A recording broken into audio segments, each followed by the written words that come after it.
अस्सलाम वालेकुम। Welcome to एमराद। दोस्तों, हमारा हमसाया मुल्क जो अक्सर औकात J-35 की एक्विजिशन को लेकर सवालात उठाता रहता है, उसके अपने ही एक एयर मार्शल ने एक बड़ा बॉम्बशेल रिलीज किया है तेजस MK2 प्रोग्राम को लेकर और एमका प्रोग्राम को लेकर। लेकिन इसमें उन्होंने कुछ अहम चीजें हाईलाइट की हैं। हम उन्हीं को पाकिस्तान के अपने जो प्रोजेक्ट्स हैं, लेट्स सपोज PFX है या JF-17 ब्लॉक 3 की फर्दर अपग्रेड्स हैं, उस कॉन्टेक्स्ट में भी देखेंगे। और इसके साथ साथ जो J-35 की एक्विजिशन है वो क्यों अहम है। स्टिल के पाकिस्तान को अगर फ्यूचर में F-16 की अपग्रेड या जेडनसी वगैरह भी मिलते हैं एक्स्ट्रा, उसके बावजूद भी तो एयर मार्शल निगेश कपूर जो farmer vice chief of air staff रह चुके हैं जनवरी 2026 से जून 2026 तक, तो इन्होंने एक एक्सक्लूसिव इंटरव्यू दिया NDTV को और इसमें इन्होंने कहा है कि इंडिया अभी तेजस MK2 की डिलीवरीज का वेट कर रहा है। तेजस MK1 ये भी अभी तक इंडक्ट नहीं हुआ और ये सब ऐसी सिचुएशन में हो रहा है जब चाइना 6th जनरेशन टेक्नोलॉजीज की तरफ मूव कर चुका है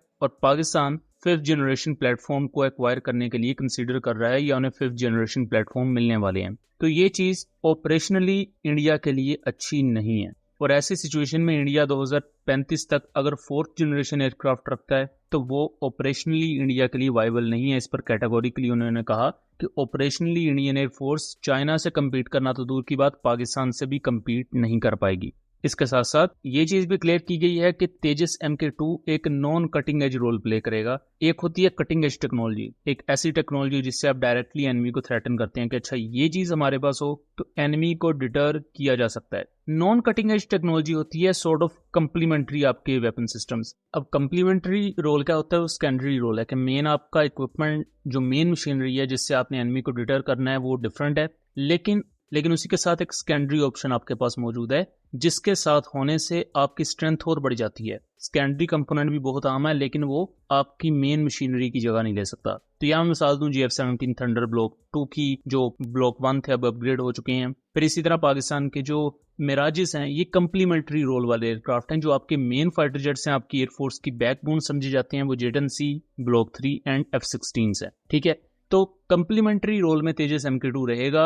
वो एयरक्राफ्ट जिसके फर्स्ट प्रोटोटाइप को रोल आउट किया जाना था 2022 में, अब 2026 भी ऑलमोस्ट अपने सेकंड हाफ में पहुंच चुका है। इस सिचुएशन में भी इंडियन एयर मार्शल कह रहे हैं कि अगर चलें आप 2035 तक इसे बना भी लेते हैं तो फिर भी ये एक नॉन कटिंग एज टेक्नोलॉजी रहेगा और सिर्फ कंप्लीमेंट्री रोल में इंडियन एयरफोर्स इसे इस्तेमाल कर सकती है। ये कोई बहुत बड़ा एज नहीं होगा चाइना या पाकिस्तान के खिलाफ भी, even because Tejas MK2 Rafale के कैपेबल नहीं होगा। रफाल से 19-20 वो नीचे ही होगा। ये इंडियन सोर्सेज खुद एक्नॉलेज करते हैं। तो ऐसी सिचुएशन में जब वो रफाल से भी नीचे होगा तो जेडनसी से उसका मुकाबला करना ये थोड़ी सी ज्यादती की बात है। फिर इसमें इंडियन एयर मार्शल ने HAL के खिलाफ भी बोला है, हिंदुस्तान एरोनॉटिकल लिमिटेड पर काफी क्रिटिसिज्म किया कि तेजस MK1 एयरक्राफ्ट की अवेलेबिलिटी ही अभी तक इंडियन एयरफोर्स को नहीं हुई, मतलब कि उसकी इंडक्शन नहीं हुई। अब ऐसी सिचुएशन में जो सिग्निफिकेंट नंबर्स इंडियन एयरफोर्स चाहती थी कि हमारे पास एक बड़ा नंबर हो made in India fighter jets का, ताकि पुराने एयरक्राफ्ट को रिप्लेस किया जा सके, वो चीज भी नहीं हो सकती।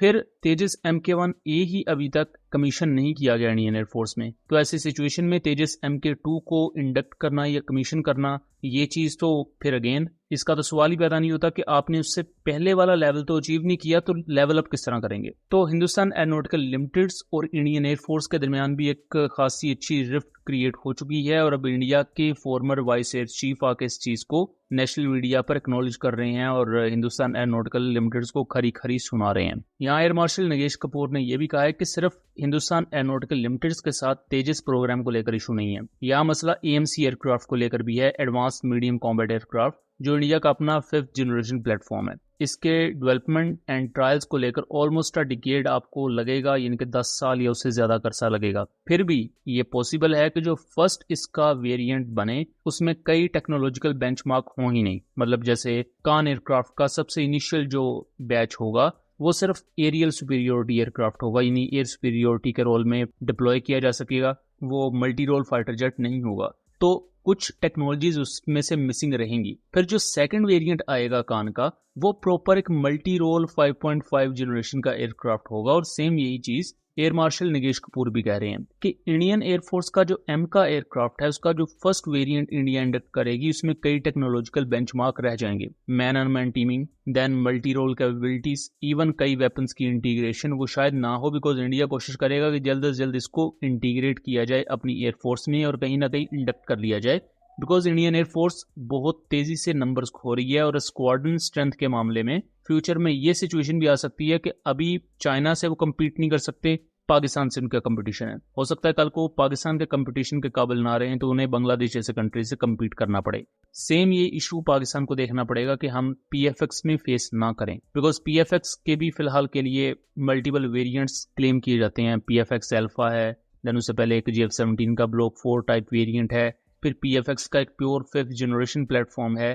तो पाकिस्तान उनकी डेवलपमेंट में ऐसे टेक्नोलॉजिकल बेंचमार्क, ऐसी टेक्नोलॉजीज को मिस ना कर दे कि आगे जाके हम दूसरों से पीछे रह जाएं, बिकॉज जिस तरह दुनिया आगे बढ़ रही है और टेक्नोलॉजिकली चीजें एडवांस हो रही हैं तो पाकिस्तान को भी वहां उस रफ्तार को कैच करना पड़ेगा। बिकॉज अगर आप पीछे रह जाएंगे तो ना सिर्फ आप मिलिट्री कैपेबिलिटीज लूज कर देंगे, तो फ्यूचर में जो डिफेंस एक्सपोर्ट्स का पोटेंशियल होगा आपके पास, आप उससे भी हाथ धो बैठेंगे। सो दोस्तों, ये था एक एनालिसिस। उम्मीद करता हूँ चीजें क्लियर रही होंगी। वीडियो पसंद आई हो तो इसे ज्यादा से ज्यादा शेयर कीजिएगा ताकि इस तरह की मजीद इन्फॉर्मेटिव वीडियोस हम आपके लिए लेकर आ सकें। मिलेंगे अगली वीडियो में, तब तक के लिए अल्लाह हाफिज।